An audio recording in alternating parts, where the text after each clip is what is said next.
Hello everyone, and welcome to a new episode of Gaming in the Wild, a video games podcast about games from the artistic, creative, and often independently produced side of the spectrum. My name's John, I'm your host. I'm a journalist based out in Reykjavik, Iceland, and this podcast series covers a kind of a mixed bag of interesting games that I missed during the last 10 years or so when I kind of was a lapsed gamer. But I've come back to gaming in 2019 and decided to go on a journey of discovering everything I missed while I was gone. Earlier episodes cover everything from AAA titles like Horizon Zero Dawn and Breath of the Wild. That was my first big game when I came back to gaming. Big fan of Nintendo, always have been. My first console was a Super Nintendo, and before that a Commodore Amiga computer. And then I've had consoles right through up to, I think, GameCube and PS2 was when I left the gaming table. And so it's been a fascinating journey for me to just go through all the stuff that's happened in the meantime. Today we're talking about a very special indie game, a beloved indie game, you could say. It's a Zelda-inspired science fiction pixel art contemporary classic called Hyper Light Drifter.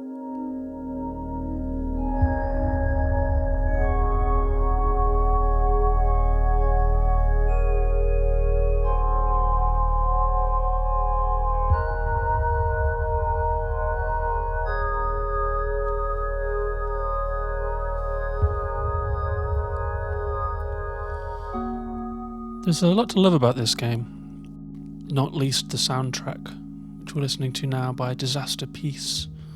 It's a beautiful, atmospheric synth work with lots of ambient sound. The visuals are equally inspired. It's a pixel art inspired game, a homage to the 8 and 16-bit generation, sort of Super Nintendo generation of games. But it's a very much an updated version of that with a really interesting kind of neon palette. Everything seems to be glowing or in a kind of arresting, eye-pleasing kind of pastel colour scheme that the landscape of the game is rendered in. You play the Drifter, a blue-skinned, masked, caped little samurai sprite figure, and the world that you're in is a post-apocalyptic world. Lots of beautiful detail. A lot of the time you're looking down from a kind of a top-down perspective, similar to Link to the Past. Sometimes when you reach like a mountaintop or a rocky outcropping or a sort of a landscape point, a far view is revealed with sort of weather effects and lighting effects. So it's kind of, although it is hugely pixel art inspired, it's very much an updated vision for games of this era. It's like a loving tribute that's bringing it up to date.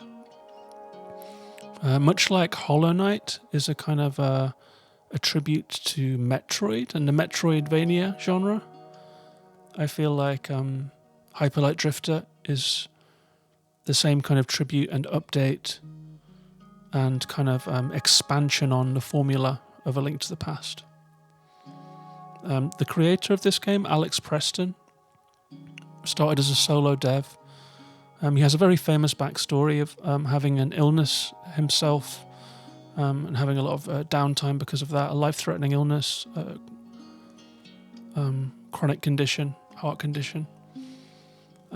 And he started the game as a Kickstarter with a goal of $27,000. Kind of went viral 2014 and went up to $600 and something thousand. So he got to fully realize the game in ways that he probably didn't imagine. He put a lot of himself into the game famously. It's a well-known backstory, so I won't retread it fully. But the Drifter in the game is also chronically ill. He's kind of chased by a black vision, kind of a ghost that also acts as kind of toxic tendrils that the drifter's mortality and illness. And at various points throughout the game, your character will stop in his tracks and cough up blood with this kind of little digital cough sound and sort of shake and stagger before you can continue. And this usually happens at plot points in the game, like after a boss fight or when you're approaching a boss fight. So the game is structured, again, very much like A Link to the Past. It has a central area with a town, but instead of Kakariko Village, we have a kind of a desolate, broken down city with these crumbling buildings and vegetation growing everywhere, and drifters and like unfortunate people and survivors of a cataclysm, the few that there are, kind of lining the streets. It's in no way prosperous kind of town. It's like a downtrodden, rough, Wild West feel kind of town. But it's beautifully rendered, as is everything in the game. And then there are 4 different areas, play areas. To the north, there is a mountain. To the east, there is like a watery, sort of collapsed Grecian sort of palace city with lots of piers, lots of bright blue water, sort of an aqua and green palette. Really beautiful, great sound there too, like dripping water and blowing breeze and like the sound of insects. It's really, really atmospheric and cool. To the west, there is like a crystal forest, a hidden forest in a dark pastel palette. And then to the south, there is a desert area with a kind of a technological city, remnants of under the ground, not much above ground in the desert area. There is a plot to this game. It's hard to unravel, it's opaque, it's a wordless game. The only words in the game happen right at the start, and they are basic control instructions. Other than that, the story is told through cutscenes that are kind of like anime inspired, again pixel art, but really cool comic book style animated cutscenes, and through pictograms. So in each of the 4 areas that you travel to and in the central town, you'll meet characters that have a story to tell you. For example, at one point in the east, you come into a church, and there are like a couple of these kind of the remnants of the race that used to live here. They're kind of white, sort of dog, raccoon-like creatures. And they tell you in 3 pictograms, if you talk to them, the story of a kind of a wholesome civilization that was attacked and beset by this violent amphibious species that kind of threw them all out and started to murder them and eat them and capture them. And like a few escaped. And everywhere you go in this world, there is a couple of NPCs dotted around that have a story to tell you in 3 pictograms. There's also a lot of environmental storytelling in this game. When you walk through areas, you'll find wreckage, you'll find scenes. Like in the north, there is a bird race that's been kind of overthrown by these crows who formed a cult. And so the libraries and the Tower of Knowledge that used to be there has been overtaken by a cult, and so you'll find altars, you'll find the remnants of sacrifices. And so everywhere you go in this world, you see evidence of fallen civilizations, and you get 3 panel pictogram stories, and you slowly start to piece it together. The plot of the game has been kind of widely explored online. This game came out in 2018 on Switch, and it was a cult hit. A lot of people know about it. It's if you Google the game, there are loads and loads of people talking about the secrets of the game. It's like Hollow Knight in that respect too. Everywhere you go, there are secrets hidden away, secret passages, little invisible walls that you can walk through, areas that you can unblock by swiping at them with your sword or shooting them away with a weapon, switches that you can trigger that are right on the edge of the screen that will trigger an invisible path. And so it's widely discussed online. There's lots and lots of walkthrough videos, some of which I used during my playthrough to find the more obscure collectibles. And there are also lots of plot theories, lots of podcasts out there that have covered this game already. It's the kind of game where the plot is there if you want it. You can pay a lot of attention to clues and you can piece it together yourself. There are monoliths that you find hidden around this world too, that are written in a kind of a coded language, and you can unpick that if you want to and try and piece that together. So the lore of the world is definitely there to unpick if you want it. I didn't do that in my playthrough. I just kind of absorbed what came along my way and didn't give it a huge amount of thought and was satisfied with that experience. It's still a perfectly great game, a perfectly good experience if you're not into untangling all of its mysteries, of which there are many.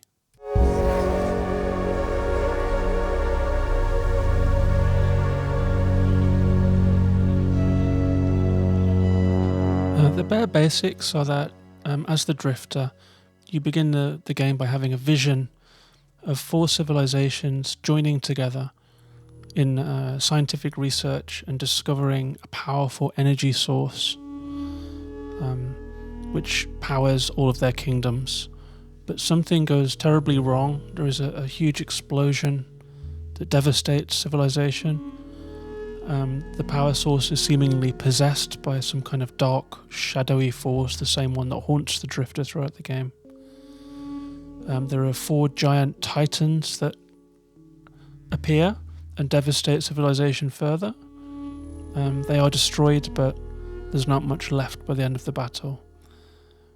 You will pass these titans as you walk around the game world. They are huge. There are some points at which your eyes kind of come into focus and you realise that you're walking on the moss-covered fingers of one of the fallen titans, and you can see its skull vanishing beneath the water. Or as you're climbing the mountain, you'll kind of walk up to a ledge, and in the background you'll see a huge titan kind of strewn down a cliffside. But what the titans actually have to do with this plot, it's not exactly clear where they came from, who they were fighting for, that kind of thing. It's all very abstract. For the majority of players, the main attraction of Hyperlight Drifter is that this plot provides colour and atmosphere to match these beautiful visuals and the music that comes along with them. And the palette of the visuals and the kind of the synthy, digital, kind of slightly bit crushed texture of the sound is really quite an intoxicating package. So I didn't spend too much time worrying about plot detail, because the combat is the main gameplay element here. As the Drifter, you have a sword. You can dash, like with a couple of invincibility frames, so you can dash for a short distance to avoid projectiles or go through projectiles sometimes. You also have ranged weapons, so you start with a pistol that has a few bullets in it. There's a really cool ammo system, so rather than having to pick up clips everywhere, like a huge problem of shooting games, like for example the Wolfenstein games, is that you're always running out of ammo and it's just boring. In Hyperlight Drifter, when you strike enemies with your light sword, you slowly replenish your bullets. So if you go into a battle, you shoot 6 bullets, take down a couple of enemies, and then you swipe a couple of more away, and then the bullets will be replenished in your gun. You'll have a few more.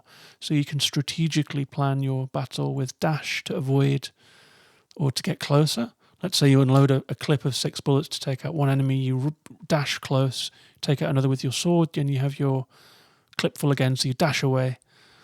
As you progress through the games, there are 8 different ranged weapons available. There is like a long-range sniper rifle. It's quite powerful. There is kind of a more powerful pistol. There is a shotgun, which is incredibly powerful at short range, but only at very short range, and so forth. And you'll pick these up as you travel. And so the combat evolves as you move through the game. There are also upgrades. As you're moving through this world, you'll find gold units of currency. You need to find 4 to create a single unit. I think they're called gear bits in the game's terminology. I'm not sure where these terms came from for like gear bits and modules and these sorts of things. because it's a wordless game. Maybe it came from the designer, or maybe it came from fans themselves and just passed into popular language. But you can upgrade your character. So there are 3 different sword attacks that you can upgrade for a charged attack. It's like a sort of Zelda-esque 360 spin. It's more powerful than your usual strike. And then you can bounce back bullets if you upgrade again. Really useful in this game. There's a lot of ranged attacks that you'll have to figure out. You can upgrade your dash from a single dash to a triple dash to an infinite chain dash. Although the timing of it is very, very tricky. And at some points you'll be put to the test with that as well, with long sections of collapsing platforms that you have to dash across. You can also upgrade yourself with some bombs. You can get one bomb that you can throw. It's an area effect weapon that will take out an entire pack of low strength enemies in one go, or make a serious dent in a more powerful enemy. So the combat evolves throughout the game, and it's really, really fun. It's really, really hard at first, I would say. So I've got a bit of a story with this game. It's one of the first games that I picked up on Switch, and I played it for, I think, about 4 or 5 hours, and completed the north section of the game first. This was an error.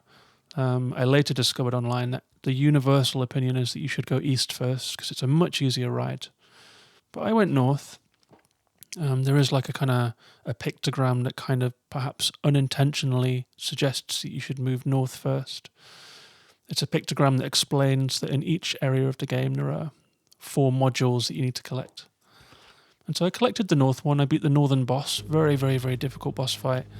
And then I went west, and I just got my ass handed to me by this boss like 50 times. I just could not make a dent in him.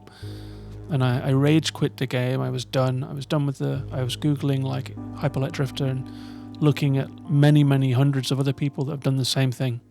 They've come to the game, loved the aesthetic and gameplay, but bounced because of the difficulty.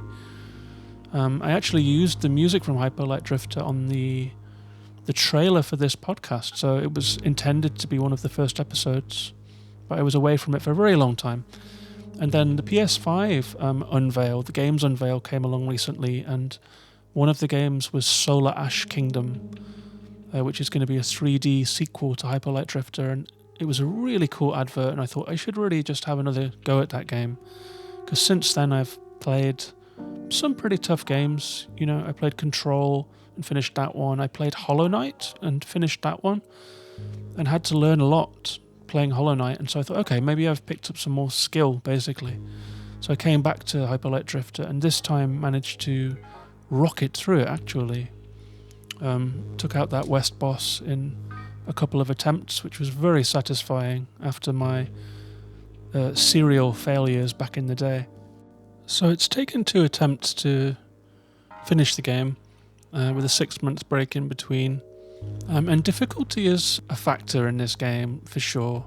But the more powered up you get, and the more you realise that the gameplay is like Hollow Knight. It's basically, the combat is about evasion, crowd control, evasion, and resource management in combat. So you have to dash away from enemies, dash in, hit when you can, dash away again.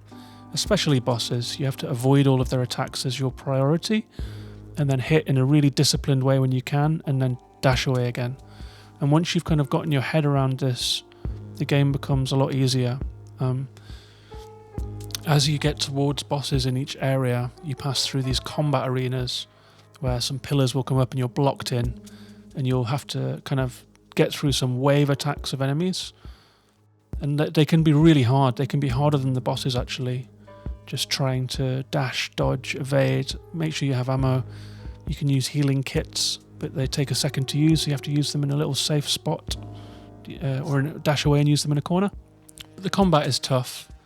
It's led to a lot of people, and I think most of the people that I've spoken to about this game started it, quit, and then either came back to it later or didn't. When it first came out in 2016, there was a huge pushback about the difficulty. Many, many players, you know, all the people that put that 600,000 into the game, and then all of the people that had caught the hype since then just bounced off the game. They were like, this is way too hard. And so Alex Preston mitigated this difficulty by creating a newcomer mode. It's the same game basically, but you have one more unit of health and there are more health kits dotted around. And I think that's it. So in order to try and allow more people to play it and increase accessibility for the game, there is this newcomer mode that you can play. If you enjoy the game the first time around, there's a new game plus where you have less health and there are less health kits, so you can up the challenge to a more Souls-like element if that's what you desire. We'll go straight in at that difficulty. You also unlock the ability to play as a different character. I dipped into it. It's just like a kind of a very similar sort of sprite, but it's like a dog-like creature. But for people that like playing through a few times, the option is there. But combat isn't the only challenge of the game. It's also got an exploration element to it. It's full of secrets. If you see a little square on the ground, or if you see a couple of broken tiles against a wall, or a path that seems to vanish, or if as you're walking along a cliffside, the perspective zooms out to the right, any of these things, or you have a little kind of droid thing as well, like a tiny little flying droid that follows you around, like a little flying robot. And sometimes it will blink at you with a little exclamation mark. And any of these things, either the environmental clues or the blinking exclamation mark or the camera moving away to a different position, all suggest to you secret. Sometimes you can walk through a wall and find just a gear bit or like a module. Some of the different pickups, sometimes you get a key. There's lots of different pickups that you can get. Sometimes if the perspective swings out to the right, you'll see on the very right-hand side of the screen a tiny little island of land with a switch. You can shoot over the chasm, operate the switch with your sniper rifle, and open up a new area. And so as you're moving through the game, as you start to learn the language of the game and learn how to find secrets and learn how to power yourself up and what the power-ups do and how they change combat, how to handle arena combat, and eventually how to handle boss encounters, it really opens up, and it's quite a rewarding gameplay journey, I would say. So from that original position of feeling a little lost and finding it a little difficult, I ended up feeling like I'm really, really happy with the game experience that I had. I love the game now. I found the aesthetic to just be really infectious. There's something about this combination of the pixel art, which is very detailed, and game world details. For example, in the town, when you come into the dojo, there's like a sword master there, and he's giving a lesson to like a tiny little creature who's dropping the sword, and as you walk up to them to cash in your gear bits and learn a new ability, they stop the lesson and look at you. And it's just a really nice little detail, and there are beautiful little details all through the visual world, like the characters that you encounter, the survivors that tell you their stories. The secrets are really inviting too. Once you start getting a taste for collecting these keys, and there are doors that have like 12 keys on them, and you can only open them if you have 12 keys, and behind some of these doors are some really cool stuff. There's different outfits for the drifter, which is all well and good, but sometimes in the late game there are whole different play areas that I won't spoil here, but just little extra games basically, little extra game sections. So it's really worth seeking them out. There is also the modules, so you need to collect 4 modules in each area to open up the hatch, the elevator in the center of the central town that will take you down to the power source and to the final battle. But each area actually has 8 modules. You only need 4 to complete the game, but if you collect all 8, you'll get access to a special 8-module door. And behind these doors are some of the most challenging and fun, well-designed areas of the game. There are huge arena battles, there are kind of tests of your dexterity and your dash abilities that really push you to the limit, and really kind of add an extra level to the game. So I mean, after I played through the North area that first time, all the way back in 2019, I went through it again now, and I found so many more secrets that I just walked straight past in the first playthrough. So it's the kind of game that, I think my save file is currently at 19 hours. Howlongtobeat.com has it at an average of 8. I think 20 for a kind of a more solid completion, and then like 30 something for actual completionists who want to collect every single thing. Some of the challenges to collect every single thing are insane. It's like in Mario Odyssey when you have to do the skip rope or the beach ball. There's one where you have to chain together 800 dashes in order to get a collectible. There's a little dash room in the dash upgrade building where you can practice your chain dashing.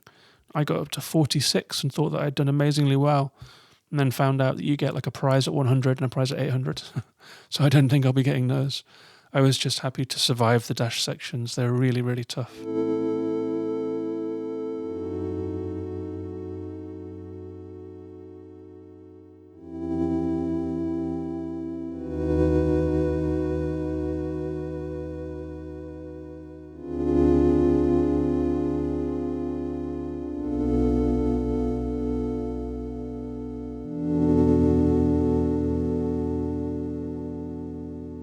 So there really is a lot to like about Hyperlight Drifter. There's the tense, tight combat. There is the wordlessly told story that you can unravel if you wish. There is this amazing aesthetic that permeates every aspect of the game, from the character animations to the non-player characters, the pictograms, the landscapes, the different personalities of these different play areas, all of which are kind of wrecked, all of which have civilizations that have fallen. Everywhere you look, there are the remnants of the old technological world that is long gone. There are ruined mechs, there are, evidence of scientific research. You find abandoned workstations and just abandoned places of worship, systems of civilization that have gone, and you're kind of picking through the ruins. And so for that reason, I think I place it alongside Hollow Knight as kind of one of the best indie games that I've played during this second phase of gaming. It's quite an achievement. Alex Preston has really, really outdone himself. Whether or not you kind of can get to grips with the full plot and the order of events, the sick drifter kind of coughing when he defeats a boss and limping towards the conclusion in this fallen world with this beautiful music and amazing palette of colours to look at. It's just it's an experience that I won't forget, I think. It's the kind of game that is such a strong mood and such a strong atmosphere that when I kind of think about it, even just a few days after completing it, it's like a place that you visited. Sometimes a memory of a place is like a smell or like a colour. This game is so vivid in those respects that the time that I spent in this game world exploring and fighting and raging sometimes and having these kind of really exciting victories, it does feel like that kind of memory.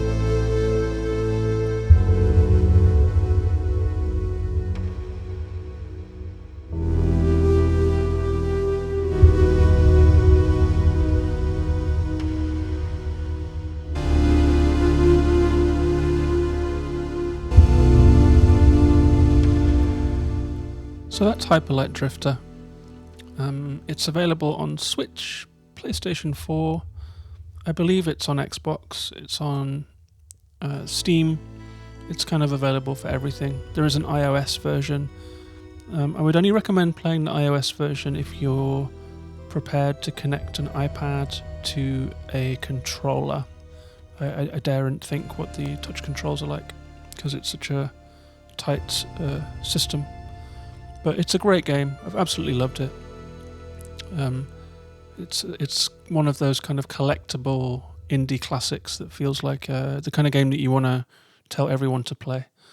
So if this sounds like your kind of thing, I would heartily recommend it.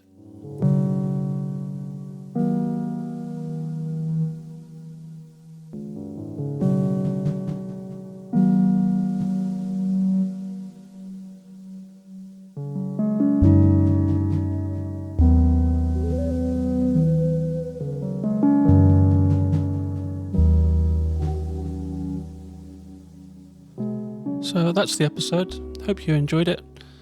I've got a couple of games on the go at the moment. I have completed Firewatch recently, so I might make an episode about that one. I'm also working my way through a couple other games. I've been really enjoying playing the Switch in handheld for some reason. I go through phases playing these giant games on like epics on the PS4 and the widescreen TV with the sound up, and then just playing like curled up in a corner of a couch somewhere in my house on the Switch. Really enjoy the Switch handheld format. Hyper Light Drifter was great to play on the Switch, I have to say. Something about the pixel art style. I really enjoyed doing it on the small screen, although I will say that towards the end of the game I put it onto the big screen just because my Switch ran out of batteries and I wanted to continue playing, and so I used a Pro controller on the TV, and I did notice that on the TV I was noticing some secret signals for secret passages and stuff that I missed on handheld. So even though it's super fun on the handheld, it does have its drawbacks too.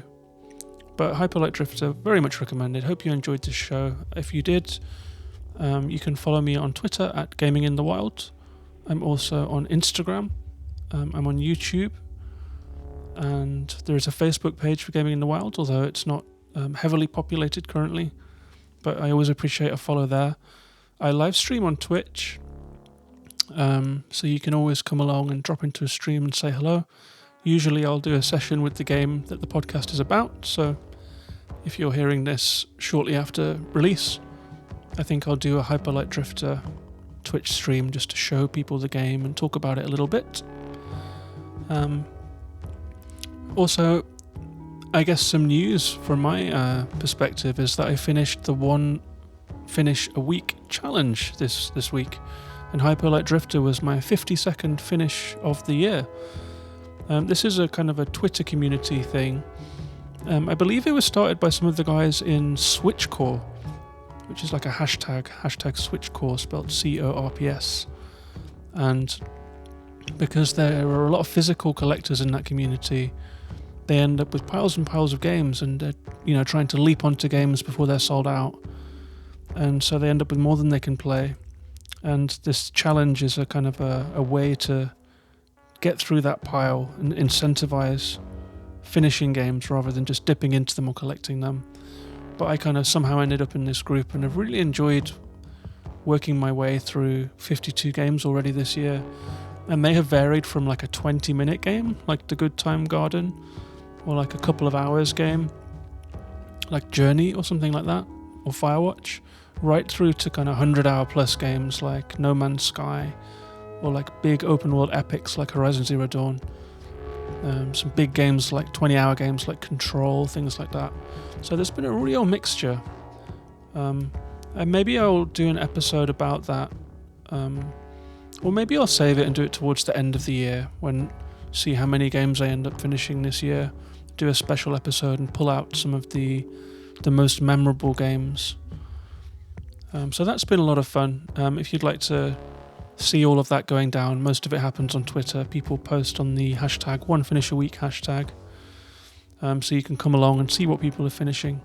I also have a little Discord channel for the show. So if you're interested in joining Discord and chatting with other people that listen to the podcast and just gamer friends, then just hit me up on any social media, Twitter, Facebook, whatever, Instagram, and I'll hook you up with an invite for that too. So that's our episode. Thank you very much for listening. I hope to see you out there in the streams. Next episode will come up in a week. Take care of yourselves and each other. And bye bye for now.